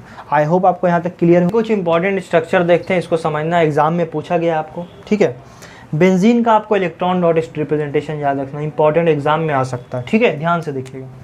तो कुछ नहीं करना, पहले इसका स्ट्रक्चर याद रखना। इस तरह से बेंजीन का स्ट्रक्चर होता है, हेक्सागोन बनाना है 6 साइड वाला इस तरह से, और सब में एक एक तो हाइड्रोजन लगा देना, और अल्टरनेट सिंगल और डबल लगाना है। पहले एक डबल बॉन्ड लगाया, फिर खाली जगह, फिर डबल बॉन्ड, फिर खाली जगह, फिर डबल बॉन्ड, इस तरह से। देखिए आपको फिर से बना के दिखाते हैं कैसे बनाना बेंजीन। पहले 6 साइड वाला बना लिया, ठीक है ना, 6 साइड वाला बना लिया। अब क्या करेंगे, एक डबल बॉन्ड दिया, फिर खाली, फिर डबल दिया, फिर खाली। अब सब जगह एक एक हाइड्रोजन लगा देना, एक एक हाइड्रोजन। तो इस तरह से आपको जो है बेंजीन बनाना है। ठीक है ना, क्लियर। तो चलिए इसका जो है पहले इलेक्ट्रॉन डॉट रिप्रेजेंटेशन समझते हैं। क्या समझते हैं? Electron dot representation. तो स्ट्रक्चर आपको याद रखना है। चलिए देखिए कैसे बनेगा। कुछ नहीं करना है, 6 कार्बन है तो 6 कार्बन को पहले बनाइए एक ऑर्डर में, फिर 6 हाइड्रोजन है, 1 2 3 4 5 6। ठीक है, ध्यान से देखिएगा। अब देखिए एक हाइड्रोजन के पास 1 इलेक्ट्रॉन है और एक कार्बन के पास 4 है, 1 2 3 4। ठीक है, उसी तरह यहाँ भी कार्बन में देखेंगे तो क्या होगा, हम यहाँ पे डबल बॉन्ड देना चाहते हैं, यहाँ पे 4 इलेक्ट्रॉन डालेंगे। तो एक काम करते हैं, पहले सब हाइड्रोजन का पहले लिख लीजिए। ठीक है, पहला काम क्या करते हैं, सब हाइड्रोजन का जितना एक एक इलेक्ट्रॉन है सब लिख लेते हैं। तो हाइड्रोजन का पहले लिख लेते हैं, हो गया। अब कार्बन के पास 4 है, तो याद रखिए हर एक कार्बन जो है 1 इलेक्ट्रॉन जो है हाइड्रोजन की तरफ देगा, तो एक इधर देगा, एक इधर देगा, एक इधर देगा, एक जो है इधर दे देगा, एक इधर दे देगा, एक इधर दे देगा। अब बचा सब कार्बन के पास 3 इलेक्ट्रॉन, तो 3 में से 2 इलेक्ट्रॉन एक तरफ देगा और 1 इलेक्ट्रॉन दूसरे तरफ। जैसे ये देखेंगे तो इसके पास 2 साइड, एक इधर देगा और एक इस साइड है, तो दोनों में से क्या करेगा, जिधर आपको डबल बॉन्ड बनाना है उधर 2 इलेक्ट्रॉन दे दिए। मान लो यहाँ पे देते तो यहाँ 2 इलेक्ट्रॉन दे दिया और इधर 1 इलेक्ट्रॉन दे दिया इस कार्बन के साथ, 3 बढ़ गया। अब इसके पास भी 3 है, तो क्या कर सकते हैं, इसके पास 1 तो देंगे नहीं यहाँ पे, क्यों, क्योंकि यहाँ पे 2 दे दिया, तो 2 अगर देंगे तो 4 मिलके डबल बॉन्ड बनेगा। तो इसके पास 2 ऑप्शन, एक तो इधर दे सकता है और एक इधर दे सकता है। तो क्या करेंगे, इधर ही दे देते हैं 2 इलेक्ट्रॉन, ताकि 4 मिलके डबल बॉन्ड बन जाए। ठीक है, अब 1 इलेक्ट्रॉन बचा, 1 2 3 ठो दे दिया, एक इधर दे देते हैं। सेम उसी तरह अब इस कार्बन के पास भी 2 ऑप्शन, एक इधर देगा या तो इधर देगा। अब 2 ऑप्शन है, या तो 2 इधर देगा या तो 1 इधर। तो यहाँ देखिए 1 दिया हुआ है ना, जितना बगल वाला दे रहा उतना ही देना, तो इधर 1 दे देते हैं और इधर 2। ठीक है, इस साइड यहाँ पे इस कार्बन के साथ। अब ये कार्बन बोलेगा अच्छा 1 इलेक्ट्रॉन तो हाइड्रोजन के पास चला गया, अब बचा मेरे पास 3 इलेक्ट्रॉन, तो 3 में से 2 इधर दे देते हैं, क्योंकि 2 मेरा इधर वाला साथी दिया है ना, और 1 इधर दे देते हैं। उसी तरह यहाँ कार्बन के पास देखेंगे तो 1 इलेक्ट्रॉन हाइड्रोजन को दे दिया, तो बचा 3, तो 3 में से देखेंगे बगल वाला अच्छा 1 दिया है, तो चलो हम भी 1 देंगे। ऐसे नहीं होता है शादी ब्याह में, अरे 151 बुलाया फलाने कैसे, हाँ तो 151 रुपये से 1 रुपया भी ज़्यादा नहीं देना है। हाँ ओके, ऐसे कितना 501 देना है, 501 से नीचे बात नहीं होगा, जितना तुम उतना हम, टिट फॉर टैट, यही चलता है। तो सेम काम यहाँ पे वही काम करना है। ठीक है, अब यहाँ देखिए एक कार्बन ने 1 दे दिया है, 1 इधर दिया, 2 बचा तो 2 इधर देगा। अब बोलेगा ये कार्बन अच्छा हमको 2 दिया है तो हम भी 2 देंगे। अब 2 इधर दे दिया ये कार्बन, 1 इधर तो बचा 1 इधर, इस तरह से। तो टोटल देखेंगे क्या हो गया है, इलेक्ट्रॉन डॉट रिप्रेजेंटेशन। या और सिंपल तरीका आपको बता समझिएगा, यहाँ देख रहे हैं ना सिंगल बॉन्ड है ना, सिंगल बॉन्ड के पे 2 इलेक्ट्रॉन लगा दिए, 2 इलेक्ट्रॉन 2 इलेक्ट्रॉन 2 इलेक्ट्रॉन, तो हर सिंगल बॉन्ड में क्या लगेगा, 2 इलेक्ट्रॉन, इस तरह से। ऐसे ही बना, इससे आसान तो और कुछ नहीं है। हर सिंगल बॉन्ड के 2 इलेक्ट्रॉन, और जहाँ जहाँ डबल बॉन्ड है वहाँ 4 इलेक्ट्रॉन, तो इधर 4 इलेक्ट्रॉन लगा दिए, 1 2 3 4। ये सिंगल बॉन्ड है तो 2 इलेक्ट्रॉन, यहाँ डबल बॉन्ड है तो 1 2 3 4, यहाँ सिंगल बॉन्ड है तो 2 इलेक्ट्रॉन, यहाँ डबल बॉन्ड है तो 1 2 3 4, यहाँ सिंगल बॉन्ड है तो 2 इलेक्ट्रॉन। इस तरह से भी आप इसको अलग करके दिखा सकते हैं, ये ज़्यादा आसान होगा। ठीक है, इस तरह से भी आप बना सकते हो, जो आपको स्ट्रक्चर याद रखना। और ये देखिए साइक्लोपेंटेन और साइक्लोहेक्सेन, इसका जो फार्मूला होता है C6H12, यानी जनरल फार्मूला होता है साइक्लो अल्कीन का CnH2n, अल्कीन की तरह होता है। तो ये स्ट्रक्चर याद रखना, C5H10 का, ये सब सिंगल बॉन्डेड होता है, 5 कार्बन है, इतना कॉर्नर है, सब पे कार्बन है, और उसका डबल, हर एक कार्बन पे 2 हाइड्रोजन होता है, C5H10। उसी तरह C6H12 का साइक्लोहेक्सेन, ये आपको 2024 में पूछा गया स्ट्रक्चर। ठीक है, तो साइक्लोहेक्सेन का याद रखना है, 6 कार्बन से बना हुआ है और हर एक कार्बन पे 2 हाइड्रोजन लगा देना है। ठीक है, तो चलिए आगे बढ़ते हैं बच्चों। अब मैं आपको आयनिक बॉन्ड समझाने वाला हूँ, एकदम ध्यान से समझिएगा। क्या होता है आयनिक बॉन्ड, क्या होता है आयनिक बॉन्ड? आयनिक बॉन्ड क्या होता है? वैसा केमिकल बॉन्ड जो बनता है ट्रांसफर ऑफ इलेक्ट्रॉन से। ट्रांसफर होता है इलेक्ट्रॉन का, क्या होता है ट्रांसफर। एक एटम अपना इलेक्ट्रॉन डोनेट करेगा, दूसरा उसको गेन करेगा। एक दानी होगा, दूसरा भिखारी होगा। एक लॉस करेगा, दूसरा गेन करेगा। तो जो लॉस करता है वो बनाता है केटायन, ये प्रॉपर्टी होता है मेटल का, और जो गेन करता है वो बनाता है एनायन, ये प्रॉपर्टी होता है नॉन मेटल का। मतलब ये जो बॉन्ड बनेगा ये मेटल और नॉन मेटल के बीच में बनेगा। That is ionic bond is form between metal and non metal. और एक और कमाल की बात बताते हैं, तो आयनिक बॉन्ड क्लियर हो गया। The chemical bond form by transfer of electron between metal and non metal. Metal को पहचानने का तरीका, कई बार ऐसा पूछ देता है कि 2 एलिमेंट है, एक का इलेक्ट्रॉनिक कन्फिगरेशन इतना है और दूसरे का इतना है, तो किस तरह का बॉन्ड बनेगा, ड्रा दैट बॉन्ड, समझ रहा है। तो ये आपको जो आयनिक बॉन्ड से पूछता है क्वेश्चन, इसी साल जो है 2024 में पूछा गया है, पिछले साल। तो मेटल का याद रखना, उसका जो वैलेंस इलेक्ट्रॉन होता है आउटर मोस्ट, या तो 1 या तो 2 या तो 3, 1 2 3 होगा। ठीक है, याद रखना। नॉन मेटल की पहचान क्या, उसका वैलेंस इलेक्ट्रॉन आउटर मोस्ट 5 6 7 होगा। ठीक है, ये जो आयनिक बॉन्ड बनता है ये काफ़ी स्ट्रॉन्ग बॉन्ड होता है, यानी इसमें आयन का फॉर्मेशन होता है, एक केटायन और दूसरा आयन, प्लस माइनस चार्ज, और चार्जेस आपस में फोर्स ऑफ अट्रैक्शन लगाते हैं, that is electrostatic force of attraction लगता है in case of ionic bond. ठीक है, अब उसका फॉर्मेशन से क्वेश्चन आता है सवाल। तो NaCl का चलिए फॉर्मेशन देखते हैं। तो यहाँ देखेंगे सोडियम के पास 1 इलेक्ट्रॉन है ना, 2 8 1, एटॉमिक नंबर 11 होता है, तो इलेक्ट्रॉनिक करके 2 8 1 हो गया। ये 1 इलेक्ट्रॉन का लॉस किया तो क्या बनेगा, Na प्लस बनेगा। 1 इलेक्ट्रॉन का लॉस किया, जितना लॉस उतना प्लस। जब 1 इलेक्ट्रॉन निकल गया तो इलेक्ट्रॉनिक कन्फ्यूजन क्या हो जाएगा, 2,8 हो जाएगा। तो देख रहे आउटर मोस्ट 8 हो गया। स्टेबल बॉन्डिंग क्यों बनाता है, स्टेबल होने के लिए। अब ये प्लस बना है, ठीक है। उसी तरह क्लोरीन के बारे में देखेंगे, नॉन मेटल के बारे में। तो क्लोरीन के पास पहले 7 है, 2 8 7, आउटरमोस्ट कितना है 7 है। ये जो एक इलेक्ट्रॉन लॉस हुआ, यही इलेक्ट्रॉन ये क्या करेगा, यहाँ पर गेन करेगा। तो जब गेन करेगा तो क्या होगा, गेन करके बन जाएगा 2 8 8 8 हो गया। देख रहे वैलेंस इलेक्ट्रॉन, ये भी स्टेबल, लेकिन ये गेन किया तो इस पर एक माइनस आएगा। ये तो हम अलग अलग सेपरेट किया, अब इसको कंबाइन करके दिखाएंगे। तो हुआ क्या होगा सिचुएशन, सोडियम 2 8 है, क्लोरीन 2 8 7। तो सोडियम ने एक इलेक्ट्रॉन का ट्रांसफ़र किया, लॉस किया, है ना, क्लोरीन के पास चला गया। सोडियम हो गया Na प्लस 2 8, क्लोरीन हो गया Cl माइनस 2 8 8। और दोनों में देखेंगे प्लस एक माइनस, आपस में फोर्स ऑफ अट्रैक्शन होगा और NaCl कंपाउंड बन जाएगा। आई होप आपको ये क्लियर हो गया होगा। एक और कंपाउंड का देखना है MgCl2, ये भी पूछता है एग्जाम में, ठीक है। उसके बाद हम लोग आगे बढ़ेंगे। मैग्नीशियम क्लोराइड का फॉर्मेशन समझते हैं, ध्यान से समझिएगा। मैग्नीशियम में अगर आप देखेंगे तो मैग्नीशियम का इलेक्ट्रॉनिक कन्फिग्रेशन तो 2 8 2 है ना, 12 होता है एटॉमिक नंबर। तो वैलेंस इलेक्ट्रॉन कितना है 2, तो 2 रिप्रेजेंट कर दिया। मैग्नीशियम का जो होता है वैलेंसी 2 होता है, 2 इलेक्ट्रॉन का लॉस करता है। तो देखेंगे यहाँ 2 इलेक्ट्रॉन का लॉस करके Mg+2 बन गया है और स्टेबल हो गया 2 8, यानी वैलेंस इलेक्ट्रॉन 8 हो गया, ठीक है ना। 2 इलेक्ट्रॉन का लॉस करके कैटायन बन गया +2। उसी तरफ दूसरा देखेंगे, यहाँ 2 क्लोरीन है तो यहाँ पे 2 पीस क्लोरीन लिखा है। एक क्लोरीन का इलेक्ट्रॉनिक कन्फिग्रेशन क्या होगा 2 8 7, ऐसा ऐसा 2 पीस है। तो हर एक क्लोरीन 1 इलेक्ट्रॉन का गेन करेगा। तो यानी 2 क्लोरीन कितना इलेक्ट्रॉन का गेन करेगा, 2 इलेक्ट्रॉन का। हर एक क्लोरीन के पास 1 1 इलेक्ट्रॉन जाएगा, ठीक है। तो पहला क्लोरीन भी 1 इलेक्ट्रॉन लेके 8 हो जाएगा, दूसरा भी 1 इलेक्ट्रॉन लेके 8 हो जाएगा। तो दोनों को एक साथ देखा है 2 पीस -1, ठीक है ना। एक क्लोरीन पे -1 चाहिए तो 2 पे कितना हो जाएगा -2 हो जाएगा। 2 8 8 हो गया दोनों का, है ना। अब यहाँ पे फॉर्मेशन दिखाया गया है, ये तो अलग अलग टूट के दिखाया गया है, ये डिटेल पूरा एकदम इस तरह से रिप्रेजेंटेशन करना है। अब यहाँ पे मिला के दिखाएंगे क्या हुआ होगा। तो मैग्नीशियम ने जो 2 इलेक्ट्रॉन दिया होगा, एक इसके पास गया होगा और एक इसके पास गया होगा, इस क्लोरीन के पास। तो एक इलेक्ट्रॉन ये लिया होगा तो ये 8 कर लिया होगा, है ना, 2 8 8 -1 हो गया होगा। और दूसरा ये लिया होगा क्लोरीन, तो ये भी 2 8 8 हो गया होगा, यानी वैलेंस इलेक्ट्रॉन 8 -1 हो गया होगा।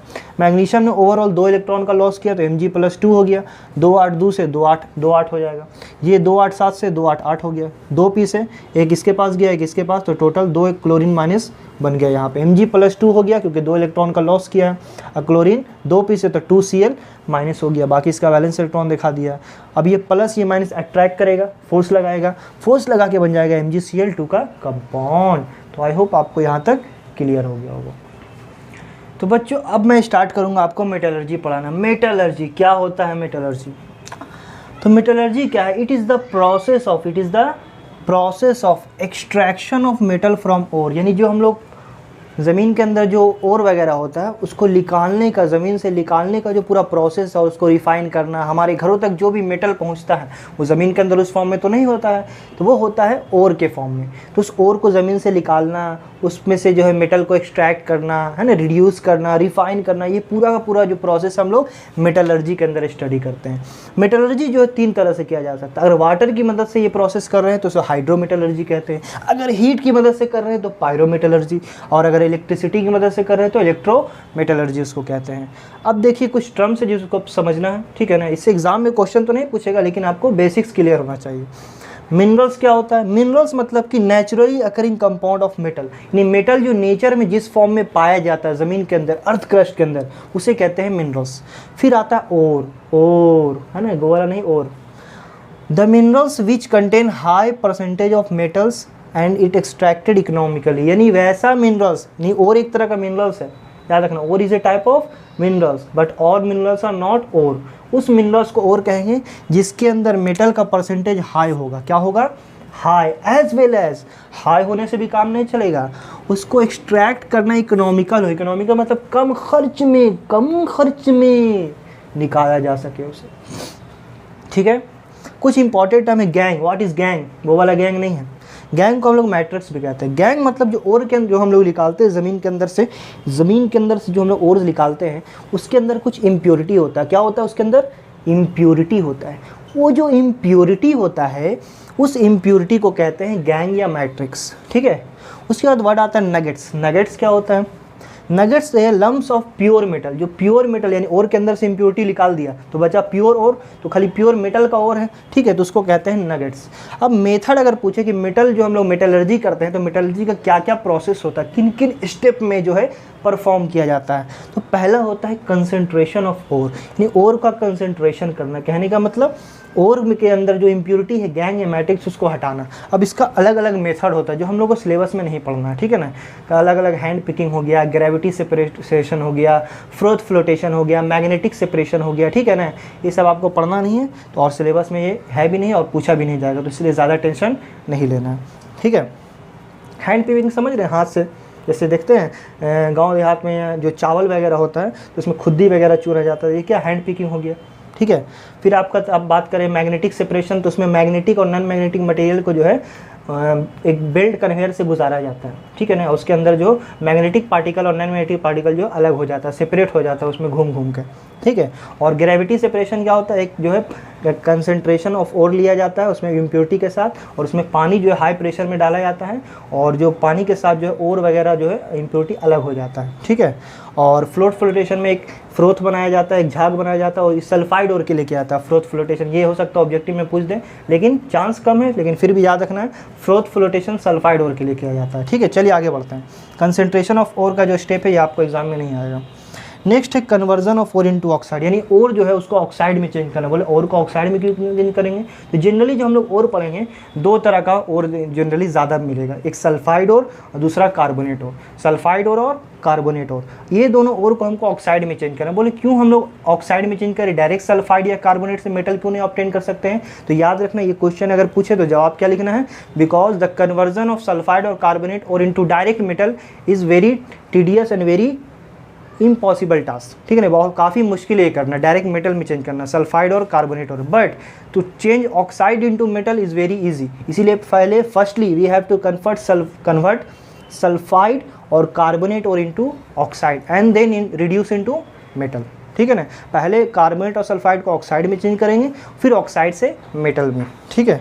और तीसरा और आखिरी प्रोसेस रिफाइनिंग, जो बचा कुछ इम्प्योरिटी है पूरा फिनिशिंग टच दे देना है, एकदम प्योर फॉर्म में मेटल को लाने के लिए रिफाइनिंग किया जाता है। और रिफाइनिंग का भी बहुत सारा प्रोसेस होता है, लेकिन हम लोग को पढ़ना है इलेक्ट्रोलिटिक रिफाइनिंग, वो भी कॉपर का। किसका पढ़ना है, कॉपर का इलेक्ट्रोलिटिक रिफाइनिंग, यानी इलेक्ट्रोलिसिस करना है, इलेक्ट्रोलाइसिस के जरिए रिफाइनिंग करेंगे कॉपर का। ये भी इंपॉर्टेंट लॉन्ग में आपका पूछता है।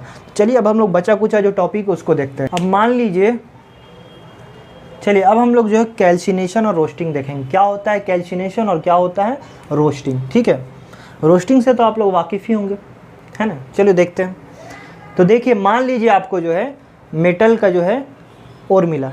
अब जनरली दो फॉर्म में ज़्यादा आपको मिलेगा, या तो कार्बोनेट ओर या तो सल्फाइड ओर। आपको पहला काम क्या, इन दोनों ओर को ऑक्साइड ओर में चेंज करना। तो इसी के लिए जन्म हुआ कैल्सिनेशन और रोस्टिंग का। कैल्सिनेशन क्या करता है, कार्बोनेट ओर को कन्वर्ट करता है ऑक्साइड ओर में। It is the process in which carbonate ore is converted into oxide ore. जबकि रोस्टिंग में क्या होता है, sulphide ore is converted into oxide ore. Sulphide ore को इसमें ऑक्साइड ओर में कन्वर्ट किया जाता है, ठीक है। और इसमें क्या चेंज, दोनों में डिफरेंस है, ये एब्सेंस ऑफ ऑक्सीजन में होता है। कैल्सिनेशन जो है बिना ऑक्सीजन के होता है, यानी ऑक्सीजन के प्रेजेंस में नहीं होता है। जबकि रोस्टिंग जो होता है ऑक्सीजन के प्रेजेंस में होता है। रोस्टिंग क्या होता है, ऑक्सीजन के प्रेजेंस में होता है। इसका ये रिएक्शन भी याद रखना, जैसे जिंक कार्बोनेट है, कार्बोनेट और जब कैल्सिनेशन करेंगे in the absence of oxygen तो टूटेगा जिंक का ऑक्साइड प्लस कार्बन डाइऑक्साइड। तो कैल्सिनेशन में कौन सा गैस मिल रहा है, CO2 मिल रहा है। ये होता है in the absence of oxygen, याद रखना है। जबकि रोस्टिंग का रिएक्शन देखेंगे तो सल्फाइड और है, जिंक का सल्फाइड है ना, तो ऑक्सीजन के प्रेजेंस में होगा तो ये बनेगा जिंक का ऑक्साइड। ये भी ऑक्साइड दे रहा है, ये भी ऑक्साइड दे रहा है, दोनों का मकसद एक ही है लेकिन तरीका अलग है। ये एब्सेंस ऑफ ऑक्सीजन में हो रहा है, ये प्रेजेंस ऑफ ऑक्सीजन। इसमें जो है SO2 सल्फर डाइऑक्साइड गैस मिलता है, ठीक है। अब मान लीजिए आपको मेटल का ऑक्साइड मिल गया। अब अगला काम क्या, उस मेटल ऑक्साइड को रिड्यूस करना है। तो उसके लिए आपको दो प्रोसेस बहुत इंपॉर्टेंट है, और दूसरा तो इतना इंपॉर्टेंट है कि कई बार एग्जाम में पूछा है, तो ध्यान समझिएगा। तो पहला है स्मेल्टिंग। इसमें अब हम लोग क्या करेंगे, रिडक्शन करेंगे उस मेटल के ऑक्साइड को मेटल में। तो पहला हम लोग करते हैं रिडक्शन बाय कार्बन। अगर कार्बन की मदद से मेटल ऑक्साइड को मेटल में रिड्यूस कर रहे हैं तो उसको कहते हैं स्मेल्टिंग। जैसे देखेंगे जिंक का ऑक्साइड है, उसको कार्बन से रिएक्ट करा है। तो कार्बन क्यों कर रहा है, क्योंकि कार्बन जो है जिंक से ज़्यादा रिएक्टिव है, यानी कार्बन के नीचे जो रिएक्टिविटी सिर्फ मेटल आता है ना, उसका ऑक्साइड को ये रिड्यूस करेगा। तो जिंक ऑक्साइड प्लस कार्बन मिलकर बनेगा जिंक, और कार्बन जो है कार्बन मोनोऑक्साइड बनाएगा, ठीक है ना। तो यहाँ कार्बन ने क्या किया, जिंक ऑक्साइड से ऑक्सीजन का लॉस कराया, यानी जिंक ऑक्साइड का क्या हो, रिडक्शन हुआ, इसीलिए इसको कहते हैं रिडक्शन मेथड, ठीक है। अगला है thermite reaction. That is very very important. 2024 पिछले ही साल जो इस पर क्वेश्चन आया थर्माइट रिएक्शन पे, ठीक है। थर्माइट रिएक्शन क्या होता है, इसमें हम लोग एल्यूमिनियम की मदद से हम लोग क्या करते हैं, थर्माइट जो रिएक्शन होता है इसमें हम लोग क्या करते हैं, ध्यान से देना, थर्माइट रिएक्शन क्या होता है? थर्माइट रिएक्शन हम लोग करते हैं रिडक्शन बाय एल्यूमिनियम, एल्यूमिनियम की मदद से हम लोग जो है रिडक्शन करते हैं। जैसे आयरन का ऑक्साइड है, आयरन का ऑक्साइड जब एल्यूमिनियम से रिएक्ट करेगा तो क्या बनेगा? ऑक्सीजन को लॉस कराएगा तो आयरन बनेगा, और एल्यूमिनियम जो ऑक्सीजन से कंबाइन करके एल्यूमिनियम का ऑक्साइड बना देगा। तो थर्माइट रिएक्शन क्या होता है? एल्यूमिनियम की मदद से मेटल के ऑक्साइड को रिड्यूस किया जाता है। ये वाला रिएक्शन बहुत ही मोस्ट इंपॉर्टेंट है, इसको याद रखना थर्माइट रिएक्शन के लिए। और ये रिएक्शन हाईली एक्सोथर्मिक होता है, मतलब बहुत लार्ज अमाउंट ऑफ हीट निकलता है, जिसके कारण ये जो आयरन मिलता है आपको मोल्टेन फॉर्म में मिलता है, पिघला हुआ, ये याद रखना मोल्टेन फॉर्म में होता है। और इसका यूज़ हम लोग बोले यूज़ क्या होता है थर्माइट रिएक्शन को? थर्माइट वेल्डिंग में यूज़ होता है। जैसे रेलवे ट्रैक वगैरह हो गया तो ज्वाइन करना है, कोई मशीन पार्ट हो गया क्रैक हो गया तो उसके बीच में जो मोल्टेन फॉर्म में मेटल उसको गड़गड़ा के डाल देंगे, फिर सॉलिड होकर वो फ्रीज हो जाएगा। ठीक है, तो थर्माइट वेल्डिंग में थर्माइट रिएक्शन का यूज़ करते हैं क्योंकि ये हाईली एक्सोथर्मिक रिएक्शन होता है। ठीक है, इसमें जो आयरन मिलता है वो मोल्टेन फॉर्म में मिलता है। आई होप आपको समझ में आ गया होगा। लेकिन कुछ जो लेस रिएक्टिव मेटल जो नीचे आते हैं रिएक्टिव सीरीज में, उसका अगर रिडक्शन का बात करें तो बेसिकली इसका जैसे हम लोग देखें मरकरी का सल्फाइड है, तो ऑक्सीजन के प्रेजेंस में रोस्टिंग करें तो मरकरी का ऑक्साइड प्लस सल्फर डाइऑक्साइड मिला, ये तो ठीक है। लेकिन जो उसका ऑक्साइड को जब हम लोग मेटल में चेंज करते हैं तो ऐसा ही हो जाता है, इसमें कोई किसी मेटल की मदद से रिडक्शन करने की जरूरत नहीं पड़ती, इसको नॉर्मली हीट करके जो है रिड्यूस हो जाता है। जैसे Hg और मरकरी का ऑक्साइड है, उसको हीट करेंगे तो मरकरी प्लस ऑक्सीजन में टूट जाएगा। सिमिलरली कॉपर के लिए भी इसी तरह का जो है प्रोसेस होता है। तो आई होप आपको ये समझ में आ गया। आपका आखिरी टॉपिक है that is refining, electrolytic refining. तो देखिए बच्चों, अब इलेक्ट्रोलिटिक रिफाइनिंग समझते हैं। ये 4 से 5 नंबर का लॉन्ग में आपका पूछ सकता है, अगर आएगा तो एकदम फाड़ के आएगा।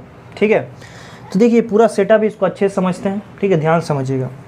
तो क्या क्या चीज़ें लिया गया है, इधर एक देखेंगे तो एक एनोड लिया गया है। एनोड ये पतला सा जो देख रहे हैं स्ट्रिप के फॉर्म में, ये कैथोड है। ठीक है, और यहाँ पे बैटरिया से कनेक्ट किया गया है। एनोड पता है आपको पॉजिटिव टर्मिनल से कनेक्ट होता है और कैथोड होता है निगेटिव टर्मिनल से। ठीक है, यानी एनोड पॉजिटिव होता है, कैथोड निगेटिव होता है। ये इलेक्ट्रोलाइटिक टैंक लिया गया है, इसको वोल्टामीटर भी बोलते हैं। इसमें पूरा सॉल्यूशन लिया गया है।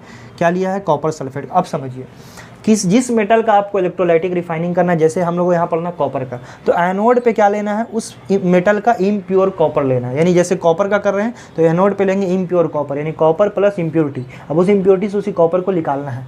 ये थिक होता है, मोटा होता है, देख सकते हैं। और कैथोड पे क्या लेना है?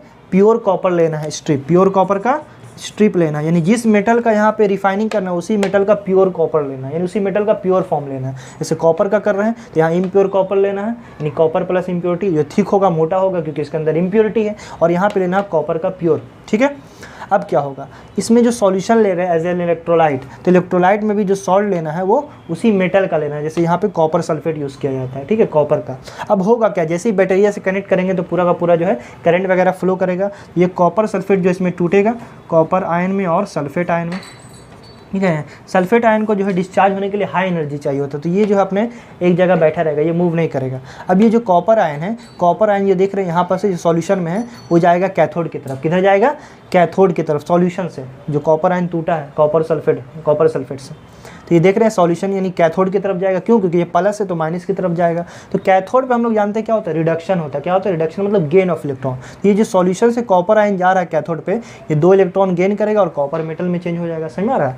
उसी तरह से अब यहाँ से जो सॉल्यूशन से कॉपर आयन जाता रहेगा। अब ये बेचारा एनोड के अंदर भी कॉपर है, यहाँ पे जो सॉल्यूशन में कॉपर आयन की संख्या घटेगी, तो उसको मैनेज करने के लिए इसके अंदर जो एनोड है, एनोड के अंदर जो कॉपर है वो कॉपर क्या करेगा?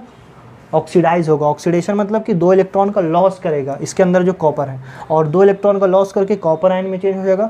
और इस एनोड के अंदर जो कॉपर था इम्प्योरिटी के साथ, वो कॉपर निकलेगा कॉपर आयन बन के और सॉल्यूशन के अंदर चला जाएगा। मतलब इसके अंदर से एनोड से कॉपर निकल रहा है कॉपर आयन में ऑक्सीडाइज होकर। ठीक है, और यही जो इलेक्ट्रॉन है यानी कॉपर आयन है वो कैथोड की तरफ जा रहा है और रिड्यूस होकर कॉपर मेटल में चेंज हो रहा है। मतलब इसके अंदर जो कॉपर है मेटल कॉपर आयन में चेंज हो रहा है, सॉल्यूशन में आ रहा है, और कॉपर आयन से जो है कैथोड की तरफ जा रहा है, वापस से कॉपर मेटल में चेंज हो रहा है। यानी इसके अंदर का जो एनोड का कॉपर है वो निकल रहा है और कैथोड में जा रहा है, निकल रहा है, इसमें जा रहा है, निकल रहा है, जा रहा है। ये देख रहे डायरेक्शन। तो धीरे धीरे एक समय आएगा, ये प्रोसेस चलता रहेगा और ये जो एनोड है धीरे धीरे पतला होता जाएगा, क्योंकि पूरा कॉपर निकलता जाएगा, झड़ जाएगा, और ये कैथोड धीरे धीरे मोटा होता जाएगा, तो पूरा जो कॉपर उसमें जाके चिपक जाएगा। और एक जब ये प्रोसेस कंप्लीट हो जाएगा तो इस पूरा सेटअप हटा के एनोड को कैथोड को हटाएंगे। कैथोड तो प्योर था कॉपर, और इसके अंदर जो कॉपर चिपका हो तो उसको खखोल के निकाल लेंगे, हमको कॉपर मिल जाएगा। तो इस तरह से ये पूरा का पूरा जो है प्रोसेस चलता है। और ध्यान दीजिए एक बात और, देख लीजिए एकदम पूरा सेटअप याद रखना है, फिगर से ही क्वेश्चन पूछ देता है। प्लस में एनोड, माइनस में कैथोड, ठीक है ना। और जब इसके अंदर जो इम्प्योरिटी बचता है वो झड़ के जो है नीचे आ जाता है, इसी को कहते हैं एनोड मड। एनोड के नीचे होता है, ध्यान दीजिएगा, एनोड के नीचे होता है, इसको कहते हैं एनोड मड। तो ये पूरा का पूरा जो है सेटअप है, ये आप लोग एकदम ध्यान से देखिएगा और एक बार प्रैक्टिस कर लीजिएगा फिगर को, ठीक है। तो आई होप आपको जो है ये पूरा का पूरा जो चैप्टर जो अच्छे से क्लियर हुआ होगा। तो चलिए